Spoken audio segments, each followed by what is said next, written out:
married for 5 years, and at some point I'll talk to you about my marriage life, but that's not the point of this video. The point of the video is the understanding.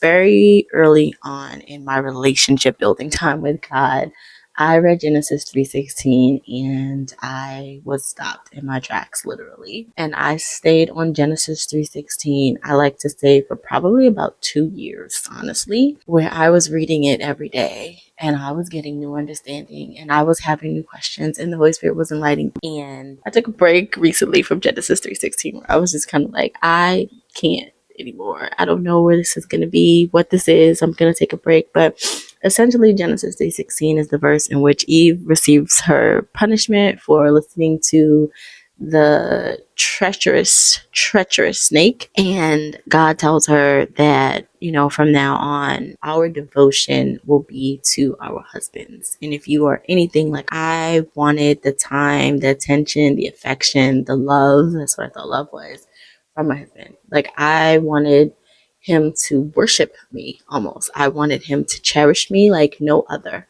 because that's what I thought a husband did, right? Husband like showed the love for his wife, like, oh my gosh, right? Like, I'm just ready to just lay it all down for her. She's everything. She's my life. I am devoted to her. That's what I wanted from him. And that's not what he was giving me at all. And again, I say all this because I can only speak for myself. I can't speak for him.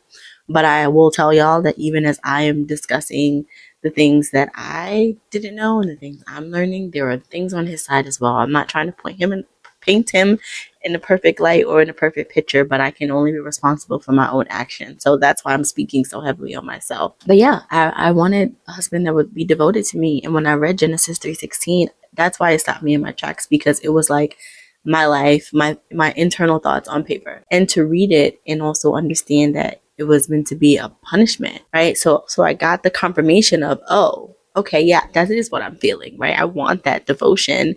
God understands that. Not only did God understand it, he's the one who placed it here as a barrier. And so for me, it was more of just kind of like conviction heavily. Like, this is why there's a conflict between you both. This is why you're not on the same page, because you want devotion, but right? God did not put us here for him to be devoted, for man to be devoted to me. That's not what we put here, right? The woman was placed here for the man. And we could talk about why in a whole nother video, but the woman was placed here for the man. Was not placed here to be devoted to me. The man was placed here to be devoted to God, right? God made man in his own image. And he's supposed to be God representative here who has dominion on earth. That's how Adam was created. He was supposed to have dominion here, be the God representative here. And as his wife, she was created to support him and be there for him and do for him. Again, different topic. Well, same topic, but different conversation.